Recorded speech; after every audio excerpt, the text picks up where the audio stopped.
Salut à tous, c'est Lou Ferno.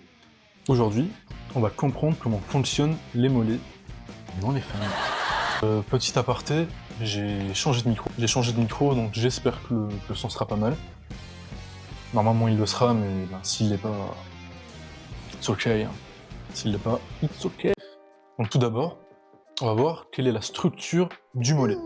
Donc d'abord, le mollet, il est divisé en plusieurs parties. Donc d'abord la partie musculaire, avec donc les muscles en surface, qui sont appelés les gastrocnémiens, plus communément appelés les jumeaux. Juste en dessous, on a quoi? On a le solaire. Il est juste en dessous du muscle, il est terré en dessous des gastrocnémiens. Et c'est un peu ces deux muscles qui composent le mollet. Ces muscles sont rattachés au calcanéum, l'os du talon, via le tendon d'Achille, très connu. C'est un tendon qui se pète très souvent, notamment en course, aux 100 mètres, aux 200 mètres, aux 800 mètres. Donc maintenant qu'on connaît la structure du mollet, qu'est-ce qui fait qu'un mollet est développé ou qu'il ne l'est pas? C'est très simple. On va faire un petit point historico-génétique. C'est un mot que j'ai inventé, j'aime bien, donc on va le garder. Généralement, les personnes qui n'ont pas de mollet, c'est les Africains. Là où les Européens et les Asiatiques ont des mollets très développés. Pourquoi? Si on retrace un peu l'histoire des Africains, donc Afrique centrale, Afrique noire et aussi le Maghreb, on peut voir que les individus ont évolué pour pouvoir tenir à la chaleur de leur environnement et potentiellement courir, faire un footing sur de très longues distances. Donc il y a eu un effet de sélection naturelle, où les individus qui n'étaient pas adaptés à cet environnement sont morts, et où les personnes favorables génétiquement ont survécu. Et ces personnes favorables génétiquement, elles avaient quoi? Elles avaient des segments très longs, donc des tibias longs, des fémurs longs, des avant-bras très longs. Premièrement, pour avoir des foulées plus grandes dans leur course. Deuxièmement, pour avoir une surface de peau plus élevée.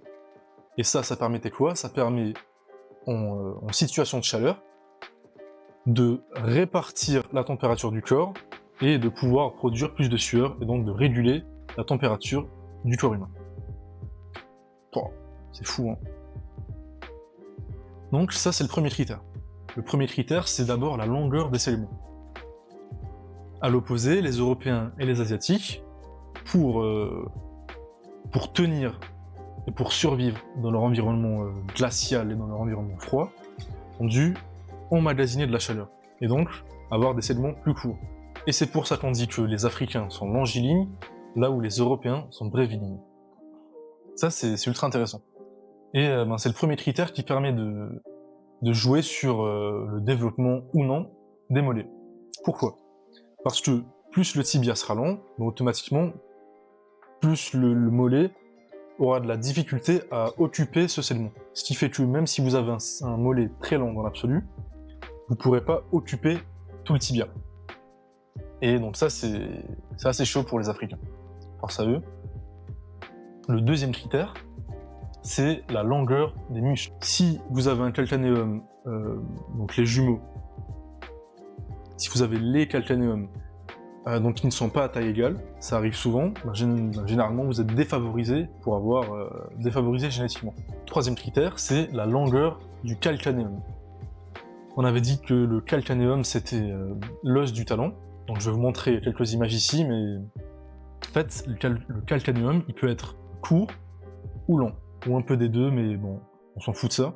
Et dans le cas où il est court, c'est-à-dire que bon, c'est assez complexe au niveau, c'est assez complexe, mais pour simplifier, il y a l'axe de force du tendon qui va être très proche de l'axe de rotation de la cheville. Donc vous avez la cheville qui est là, vous avez le tendon. Ça, c'est dans le cas où le calcanéum est court. Dans le cas où le calcanéum est long, l'axe de rotation, plutôt l'axe de force du tendon, sera très éloigné de l'axe de rotation de la cheville. Et ça fait quoi? Ça fait que le bras de levier, l'effet de levier va être différent.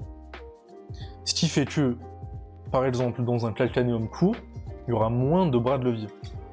Là où dans un calcanéum long, l'axe de force du tendon il va être plus éloigné de la cheville et donc il y aura plus de force. Pour simplifier, c'est comme si, je sais pas, vous vouliez pousser une porte, donc vous avez la porte, et vous décidez de pousser la porte à partir des charnières. Les charnières, c'est les trucs métalliques, ça quoi. Si vous poussez à partir de là, c'est assez difficile de pousser la porte. Par contre, plus vous vous éloignez de la porte, et que vous poussez à ses limites, là ça devient beaucoup plus simple. Ben c'est un peu la même chose.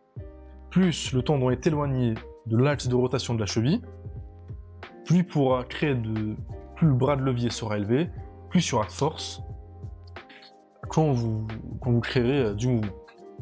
Ce qui fait que pour un calcanéum lent, vous n'avez pas besoin de beaucoup de muscles pour créer le mouvement, parce que l'effet de levier sera très élevé.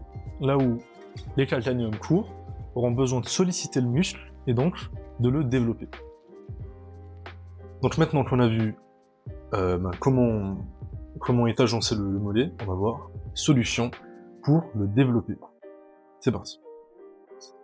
Tout d'abord, j'ai identifié principalement 2 solutions pour développer les mollets. La première, c'est de faire des extensions mollets, donc le truc de gaulement comme ça, sur une surface plane. Donc l'exercice de base c'est quoi? C'est par exemple de se mettre sur le bord d'un escalier et de faire les extensions mollets. Petite photo ici si possible. Moi ce que je vous propose, c'est de directement le faire sur le sol. Pourquoi? Premièrement, parce que quand vous faites l'extension mollet sur le bord de l'escalier par exemple, vous allez accumuler de l'énergie élastique à la fin du mouvement, de l'énergie qui va s'accumuler à cause du tendon. Tendon qui occupe une très grande place au niveau du mollet, sinon vous auriez un très gros mollet bande de merde. Quand vous remontez, cette énergie elle va être libérée, ce qui va faire que le mollet il va pas beaucoup travailler.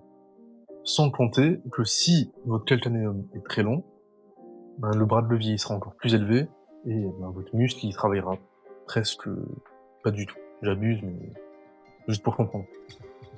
Donc voilà, première solution, faire des extensions mollets sur une surface plane. Deuxième solution. La deuxième solution, c'est de faire vos extensions mollets normales. Donc sur le bord d'un escalier, vous descendez bien. Sauf que, premièrement, vous contrôlez la descente pour ne pas accumuler d'énergie élastique, celle que j'ai évoquée plus tôt. Deuxièmement, il faut fléchir les genoux. La majorité des personnes tendent les pieds quand elles font leur extension mollet. Quand vous fléchissez les genoux, vous augmenterez la contraction au niveau des mollets et ce sera magnifique. Ce sera magnifique, vous aurez des mollets, vous aurez beaucoup de femmes simples, efficaces. Voilà, c'est la fin de la vidéo, j'espère que ça vous aura plu. Vidéo cruciale, parce qu'il y a beaucoup de personnes qui n'ont pas de mollets, dont moi.